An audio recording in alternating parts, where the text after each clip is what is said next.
ఓడగొట్టి ఇంట్లో కూర్చోబెట్టిండ్రు. ఏదో సావు తప్పి కన్ను లొట్టబోయినట్టు మీరు ఏ రీతిన గెలిచిండ్రో ఆ జనగాంలో ఒక రాగా గెలిచిండ్రు. మరి కొంచెం హుందాగా వ్యవహరిస్తే బాగుంటుంది. రాళ్లకు, రప్పలకు, పెట్రోల్ బంకులకు, నీ 100 ఎకరాల గుట్టలకు, నీ కాలేజీలు, నువ్వు చెరువులను పూడ్చి ఎఫ్టీఎల్ ల్యాండ్ల బాజాబ్తా కట్టిన నీ పల్లారెడ్డి యూనివర్సిటీస్ కూడా రైతు బంధు వేయమని అంటే అసలు ఏమన్నా ఉందా, అర్థం ఉందా అని అడుగుతా ఉన్నాం. ఇవాళ మీకు మతి ఉండి మాట్లాడుతున్నారా, లేకపోతే నిన్న ఇవాళ హైడ్రా ఎఫెక్ట్కు మతి భ్రమించి మాట్లాడుతున్నారా? ఒకటి తెలుసుకోవాలి. ఇక మీరు అంటారు మేం చేసినట్టు మీరు చేయండి, మేం చేసినట్టు మీరు చేయండి అంటే మేము చేయలేము. అన్ఫార్చునేట్లీ మేము ఎట్లా చేస్తామో అట్లనే చేస్తాం. చెప్పినట్టుగా మరి మీరైనా అట్లా చేయాల్సింది. మేము గతంలో రైతు రుణమాఫీ చేస్తామన్నాం, చేసినాం. మీరు చేస్తామని చెప్పి రుణమాఫీ చేయలే, ఇస్తామని చెప్పి ఉద్యోగాలు ఇవ్వలే. వడ్లను మేము ఇన్ టైంలో వడ్లను కొన్నాం, అది తరుగు లేకుండా. మీరు తరుగు ఎంత తీసినో తెలుసు. బస్తాకి 5 కిలోలు, 6 కిలోలు అన్యాయం, 7 కిలోలు కొన్ని దగ్గరలలో. మాయిశ్చర్ కంటెంట్ తక్కువ ఉందని చెప్పి, ఎక్కువ ఉందని చెప్పి మీరు రిజెక్ట్ చేసిండ్రు. అట్లా కాకుండా మేము పండిన ప్రతి గింజను కొన్నాం. మా మార్క్ అదే, మేము అట్లనే చేస్తాం. రైతు బీమాతో పాటు పంట బీమా కూడా ఇచ్చినాం మేము. మీరు ఇలా రైతుల గురించి ఏదో మేం చేసినాం అని మీరు చెప్తా ఉన్నారు కదా. మీరు చేసిందంతా మీ మాజీ మంత్రి మల్లారెడ్డి ఒప్పుకున్నాడు కదా, నాకు 600 ఎకరాలకు రైతు బంధు పడ్డది, 100 కోట్లు వచ్చిందని. అగో మీరు చేసింది గది. అడ్డంగా ప్రభుత్వ సొమ్మును మొత్తం తిని, పందికొక్కుల్లాగా తిని, ఇవాళ మీకు మనసున పట్టక బేవోష్ అయిపోయి ఏమంటారు కదా, బ్రెయిన్ దొబ్బి చిప్పు దొబ్బి మీరు అట్లా మాట్లాడుతూ ఉన్నారు. నువ్వు కట్టిన కాలేజీలకు ఇంకా అసలు కట్టడమే ఆడ అనైతికం అంటే ఎఫ్టీఎల్, ఇంకా ఆ జాగాకు మళ్ళీ రైతు బంధు వేయాలి, సిగ్గుండాలి. మళ్ళా ఏమంటారు పల్లారెడ్డి నీకు. తర్వాత ఏమంటారు చూడు, వ్యవసాయం చేసే వాటికే వేస్తామని మేము క్లియర్గా చెప్పినాం, దానికే కట్టుబడి ఉన్నాం.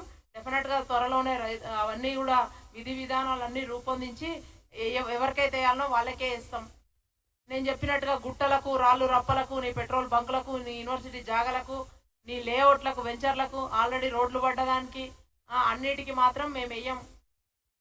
తర్వాత వరద నష్టం, గతంలో వరదలు వచ్చినప్పుడు మీరెట్లా రెస్పాండ్ అయినరు, ఇప్పుడున్న కాంగ్రెస్ ప్రభుత్వంలో మేము ఎట్లా రెస్పాండ్ అయినాం ప్రజలు చూసిండ్రు.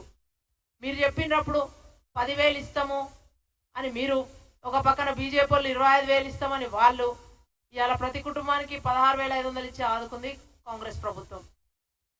సో ఇట్లా కాకుండా ఇక మీ చెప్తేనైతే ఇక రాజేశ్వర రెడ్డి గారు ఇంకా అసలు ఎంత తక్కువ చెప్తే అంత మంచిదేమో. కబ్జాలు పెట్టి, కాలేజీలు కట్టి ఇష్టం వచ్చినట్టు అంటే మేము అది ఇప్పుడు వస్తున్నాం మీ దగ్గరకు అని చెప్పి ఏం చేయలేక గాయి గత్తర చేసుకుంటా మేము చేసినట్టు మీరు చేయండి, మేము చేసినట్టు మీరు చేయండి. ఇందాకనే చెప్పిన నేను ఎగ్జాంపుల్స్ అన్ని. డెఫినెట్గా మేము చేసేదే చెప్తాం. ఐటీఐలని ఏటీసీలుగా మార్చడము, స్కిల్ యూనివర్సిటీ పెట్టడము, స్పోర్ట్స్ యూనివర్సిటీస్ కట్టడము, ఇవన్నీ కూడా మా మార్క్ పాలిటిక్స్ అని చెప్తా ఉన్నాం. మళ్ళొకసారి 1వ తారీఖున ఉద్యోగస్తులకు జీతాలు ఇవ్వడము, మీలాగా నెలాఖరు దాకా జరపడం కాదు. ఇవన్నీ కూడా కాంగ్రెస్ పార్టీ చేస్తుంది. మళ్ళొక్కసారి మాట్లాడేటప్పుడు మీరు ప్రభుత్వానికి సూచనలు సలహాలు మంచిగా ఇస్తే అది బాగానే ఉంటుంది. నువ్వు మాట్లాడే భాష సవరించుకోవాలి ఫస్ట్. అండ్ గవర్నమెంట్కి నువ్వు ఆదేశాలు ఇచ్చే రకంగా నీ భాష బంద్ చేసుకోవాలి. Only you can give some suggestions. మళ్ళొక్కసారి చెప్తా ఉన్నాము, ఇది ఆలోచించుకొని, ఇది దృష్టిలో పెట్టుకొని దేనికి పడితే దానికి వేయము. అన్యాక్రాంతమైన అప్పుడు అన్నీ కూడా ఆ భూములు వాటి మీద మళ్ళా అదనంగా మొదలు మీరు చేసిందే లఫుట్ పని, లంగదందాలు చేసిండ్రు అన్ని. దాని మీదకి మళ్ళా అదనంగా దానికి మళ్ళీ రైతు బంద్ వేసుకొని ఇంకొక తప్పు మీద తప్పు చేసిండ్రు మీరు. ఇవాళ మేము అవన్నీ సరిదిద్దుతూ, మీరు చేసిన అప్పులు కడుతూ, ఆ వడ్డీలకు అన్ని కడుతూ, మళ్ళా మేమిచ్చిన హామీలు నెరవేర్చే దిశగా మళ్ళా కొత్తగా మేము అభివృద్ధి సంక్షేమాలన్నీ కూడా అవన్నీ చేసే దిశగా మేము అన్ని పోతా ఉన్నాము. గౌరవ ముఖ్యమంత్రి గారికి తెలుసు, క్యాబినెట్ మినిస్టర్స్కి తెలుసు. ఇవాళ కూడా ప్రజల వాటిలన్నింటినీ కూడా అవసరాలను దృష్టిలో పెట్టుకొని వాటికి అనుగుణంగానే ఇవాళ క్యాబినెట్ సమావేశం కూడా దానికోసమే. మొన్ననే గౌరవ మంత్రి గారు ఉత్తమ్ కుమార్ రెడ్డి గారు కూడా చెప్పిండ్రు, కొత్తగా అక్టోబర్లో కొత్త రేషన్ కార్డులు ఇస్తామని చెప్పి. గడిచిన 10 ఏళ్లలో మీరు ఏం చేయకుండా మేం చేసినట్టు చేయండి అంటే గట్లనే ఉంటుంది. మీరు ఏం చేయలేదు, అన్ఫార్చునేట్లీ. దోసుకున్న కాడికి దాసుకున్నారు. అది తప్ప ఇంకోటి కొత్తగా ఏం చేయలేదు.